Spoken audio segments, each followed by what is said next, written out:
While HoneyKomb Brazy's personal life was falling apart, his rap career was going as strong as ever, with the media attention surrounding the murder of Brazy's grandparents likely further contributing to his success in a twisted way. But this wouldn't continue for long, because Mobile police were following Brazy's every move, desperate to take him out of the streets. And unfortunately, Brazy wasn't exactly making it hard for them. As he mentioned in his 2020 Say Cheese interview, he'd been on probation ever since his first major run-in with the law as a young kid. You wild as hell, man. No, I've been on probation ever since. And as we know, Brazy would spend the following years going in and out of jail, always remaining on probation during his stints of freedom, stemming particularly from his 2016 gun case following the killing of Stank that threatened to put Brazy away for a whopping 15 years. And this meant that Brazy had to always abide by strict rules, such as not being around any guns, drugs, or other felons, any kind of gang-related activity, and regularly reporting in with his probation officer, as well as not ever leaving the state of Alabama. But Brazy was now an immensely popular rapper who was associating with a major record label, Rap-A-Lot Records, all the way in Houston, and who was likely getting offers to do lucrative shows and partnerships all over America. HoneyKomb Brazy was living the rapper lifestyle, continuously surrounded by all the vices that come with that lifestyle, like a whole bunch of drugs, as well as an entourage full of gun-toting gangsters, ready to protect the moneymaker of the crew with serious firepower. And on the other hand, for the longest time, Brazy had been in serious danger wherever he went in Alabama, with DD Southall shooters following his every step, waiting to catch him slipping, like they would end up doing several times throughout the years. And saying all of this is not to excuse Brazy for the trouble that he was getting himself into, but simply just trying to give you the full context to better understand what he was actually dealing with in this time of his life. But anyways, in May 2021, a few months after the deaths of his grandparents, the Mobile police would finally come down hard on Brazy for all of the probation violations he'd been racking up during his most recent time out of jail. And of course, they would choose the most appropriate moment to show that it was them and not Brazy who had true control over his life and career. As on Saturday, the 1st of May, Brazy was booked to perform in the city of Dothan, Alabama, about 3 hours drive east from Mobile. And it was there that the local police would come and arrest Brazy on a warrant from Mobile, with a video of the arrest being filmed by a person close to him soon hitting the internet. The video would show numerous officers and even a K9 unit at the scene, whilst Brazy, looking barely unbothered, took the arrest on the chin like another regular day at the office, with Brazy's only concern seemingly being to make sure that his money and jewelry would be taken care of. The person filming would also ask how the Dothan police know how to find him, with the officers explaining that the location was discovered through a Facebook post, showing that Brazy's online activity and the activity of those close to him were likely being continuously monitored by the Mobile police. How y'all know where he was over here?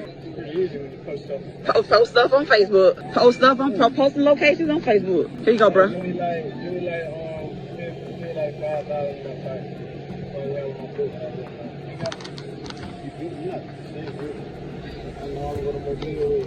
Watch your chain. Can't you do his show tonight? Following Brazy's arrest, the local news were quick to report on it, highlighting his lengthy criminal record and the tragedy of his grandparents' murders that had put him on their radar, with their emphasis seemingly being on the fact that Brazy's crazy lifestyle had likely caused the attack on his loved ones. Brazy back in jail. The arrest stopping him from taking the stage at Cloud Ultra Lounge in Dothan, where according to Eventbrite, he was supposed to perform from 7 to 11 Saturday. Brazy's cousin took his place for him that night, according to posts from the two on Instagram. Jail records indicate warrants were out for Brazy on illegal firearm and marijuana possession charges. Those charges are related to a recent grand jury indictment. Brazy's criminal history in Mobile dates all the way back to 2010. You may remember in February, his grandparents, Leila and Tony Lewis, were found dead after a house fire in the Happy Hills neighborhood. Police say someone shot into the home and ultimately ruled their deaths a homicide. Brazy admitted his lifestyle played a role in that. Unfortunately, Alabama is one of the 8 states in the US that requires people accessing public records to actually be residents of that state. So we couldn't get our hands on Brazy's full paperwork, but according to news reports, this time around, the Mobile law enforcement had been gathering a long list of violations that Brazy had been engaging in, including failing to report his probation officer, traveling outside Alabama numerous times without permission, and other more serious offenses, one of these absurdly being the fact that Brazy had been the target of an assassination attempt soon after being released from jail last time around, during which his partners returned fire against the assailants that were trying to kill Brazy. WKRG News 5's Nicolette Schleisman sat down with Public Safety Director Lawrence Batiste to talk about his lengthy rap sheet. She's live here to tell us about this latest arrest. Well, Devin, Peter, police say that the rapper, whose real name is Nashawn Jones, could face even more charges. He doesn't have a problem posting some of his activities that he's involved in. Jones was arrested on Sunday in Dothan on warrants to revoke his probation. He's bragging about being in possession of firearms.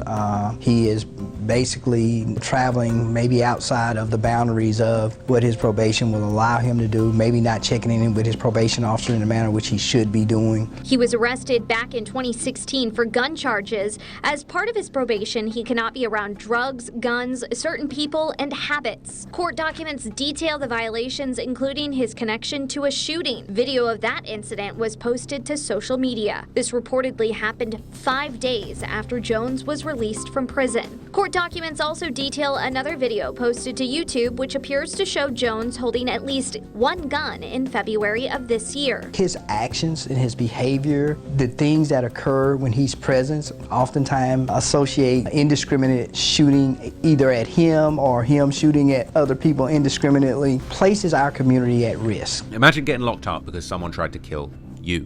Indeed, it was this event that would seemingly end up sealing Brazy's fate, because while his lawyers would argue that all the weapons and drugs seen in Brazy's music videos and social media were merely props, the judge would argue that the shooting incident showed that Brazy was indeed violating the terms of his parole, and the judge would send Brazy back to serve the rest of his original sentence, which meant 13.5 years behind bars in the Alabama prison system. At 10, a Mobile rapper is going back to prison just a few hours ago. A judge revoking probation for HoneyKomb Brazy. The decision comes more than a month after a hearing for the rapper, whose real name is Nashawn Jones. Fox News' Shelby Myers joining us here in studio with the very latest on this. And Shelby, it looks like Jones is going back to prison for a long time. Yeah, it does, Byron and Lenise. Jones only served 18 months of a 15-year sentence on a gun charge. But the DA's office telling me about an hour ago that he'll now have to finish that original 15-year sentence. It's due in part to more guns. It's back to prison for local rapper HoneyKomb Brazy. The rapper, whose real name is Nashawn Jones, was on probation after a conviction on a charge of being a felon in possession of a firearm. In a June 16th hearing, prosecutors asked the judge to send him back to prison for violating the terms of that probation. They presented 15 video clips showing Jones with guns or drugs, saying he didn't show up for much of his meetings with his probation officer, and also said Jones admitted to using drugs while on probation. The defense argued that the guns and drugs in the videos were stage props for music videos. Even if true, the judge wrote in his order, that does not explain a shootout that the defendant was present for in Montgomery that was caught on surveillance video at a barber shop. The documents say Jones' associates traded gunfire with unknown assailants, and Jones later posted an account of the incident on social media. When prosecutors accused Jones of failing to check in with his probation officer, the defendant implied that he ignored the orders to report because he feared his life was in danger following the killing of his grandparents, Tony and Layla Lewis. As already mentioned at the beginning of the video, Alabama's prison system is one of, if not the most dangerous in America, but the violence is only one of the many issues plaguing these state prisons. In 2019, after an investigation into Alabama state prisons was carried out by the Department of Justice, a report was released that deemed the conduct inside these prisons lacking so severely and on so many levels that it constituted a severe breach of the prisoners' constitutional rights. Officials in Alabama have until next week to improve safety throughout the state's troubled prison system. Justice Department demanded an overhaul after an investigation found conditions unconstitutional, violating the 8th Amendment protections against cruel and unusual punishment. These are just some of the 2,600 photographs taken inside Alabama's prisons. Images of horrid conditions, inmates who were killed by another prisoner's hand or their own. State prison officials say there are approximately 1,400 officers, about half of what's needed to oversee a prison population of 16,000. The Southern Poverty Law Center has sued the Alabama Department of Corrections. A federal judge is forcing the prison system to make changes. And like the courts, the DOJ has issued an ultimatum of its own: change or be forced to comply. But on the other hand, as we've seen throughout the video, some of the prisoners in Alabama are seemingly living the good life, relatively speaking, of course, with some convicts there eating restaurant-quality meals, as well as smoking that good and sipping the finest codeine concoctions, all while dripped out in the latest designer fashion from the comfort of their cell. However, the other side of that is, of course, the deeply entrenched corruption that allows the prisoners with money to get their hands on pretty much anything they desire behind the wall. Local news has reported how numerous correctional officers have been arrested for committing crimes such as smuggling narcotics and weapons inside. And while it's often money that drives that corruption, there's also other components, with one of these being the centuries-long culture of white supremacy and racism that arguably still permeate many aspects of life in Alabama, but particularly the prison system. Now, things might have been alright for HoneyKomb Brazy while he was still mainly just a street dude with some money and a father who was well known and respected within the prison system, but now Brazy had become an Alabama icon and was truly a famous rapper in his city, which meant that the corruption that was once seemingly serving him relatively well was now turning against him, as the prison staff were likely looking to show him that while on the outside he might be somebody special, inside the prison walls, it was them that had all the power. Moreover, Brazy was not just in any prison, but arguably in one of the worst. The infamous Limestone Correctional Facility, which is the largest of the 5 maximum security prisons in the state. HoneyKomb Brazy, whose real name is Nashon Jones, is locked up in the penitentiary tonight. He's serving time in the Limestone Correctional Center on a gun charge. This is his most recent prison mugshot. He's been in and out of jail or prison for most of his adult life. In May, Jones was booked in Metro for violating his probation stemming from a shootout the rapper was involved in just days before his grandparents' murder. And according to an outcry by a former correctional officer from Limestone in 2022, the prison had gotten completely out of control during the preceding years. We begin with the 13-year veteran of the Alabama Department of Corrections breaking his silence. The officer resigning from a career he used to be proud of, but not anymore. The state's largest prison is in crisis. Critical staffing problems, security lapses, and violence and death on the rise. That officer, now former officer, walking away, said he couldn't stand by any longer watching this crisis firsthand inside this prison, and he says the mistreatment of inmates and those officers tonight. He says our reporting through sources on the inside is just the tip of the iceberg, and things are continuing to get worse, to the point that he walked away without the other job offer. DOC right now has done really nothing because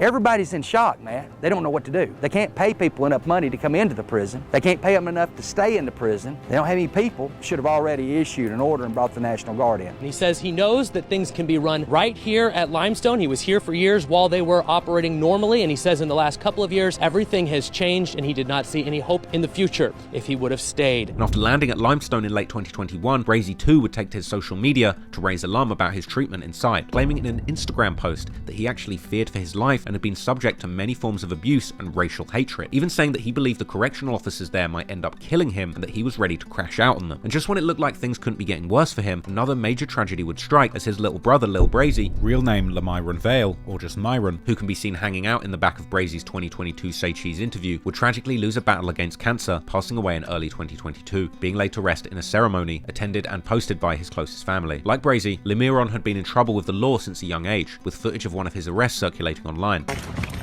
Why'd you lie like I said? You love your mother. What happened yesterday? Did you shoot? I didn't shoot nobody. Who shot him? Who shot him? You don't know? Were you there?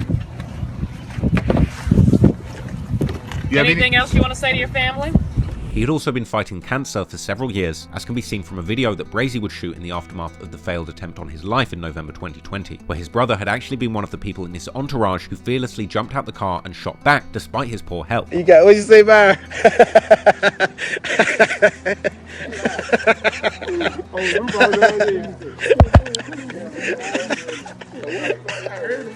If my little brother got cancer, my little brother out here fight. Stay on your head, man. This shit for real. My little brother fighting cancer out there whole. My mama. I got my little brother with me fighting cancer. You're not gonna play with me while my little brother with me fighting cancer? This is stupid. Man, Lord, man. However, at least according to their mother, it seems that his passing finally in 2022 may be at least partially another example of the brutal conditions within the Alabama correctional system, with their mum sharing a post blaming the jail for letting him die in a cell with stage 4 cancer. Brazy, who usually appeared to be mentally unbreakable after everything he had gone through during his tough life, seemed to have finally been broken by the combination of the prison's conditions and the tragic loss of his brother, as Brazy would take to Instagram after having had a video taken down to let his fans know that he was truly at his wit's end and that he didn't care about anything anymore. Brazy would also share numerous tributes on Facebook to his younger brother, as well as opening up about people around him being fake and not going to his brother's funeral or participating in paying the costs, while they had showed up to see him for the last time whilst he was still alive, wearing all their best clothes like it was a fashion show. Brazy would also reveal that he had tried to bury his brother with his own jewelry, but this was seemingly not allowed. Brazy was clearly going through it during this time, sharing how he believed that most people in his shoes would have taken themselves out after taking all the losses that he had, but still promising that no matter what, he wasn't going to give up on life after all he'd gone through. And then, in April 2022, Brazy would make what he called his last Facebook post ever, where he implied that while everybody was counting him out now, he would eventually pop back out on top, and that everybody would try and come back, but it would be too late, as he had already moved on to bigger and better things. Indeed, after this, Brazy would seemingly go on radio silence for over a year on his Facebook, but eventually, in November 2023, as if he had predicted his future, Brazy would indeed get back out and immediately go straight back to the top of the rap game.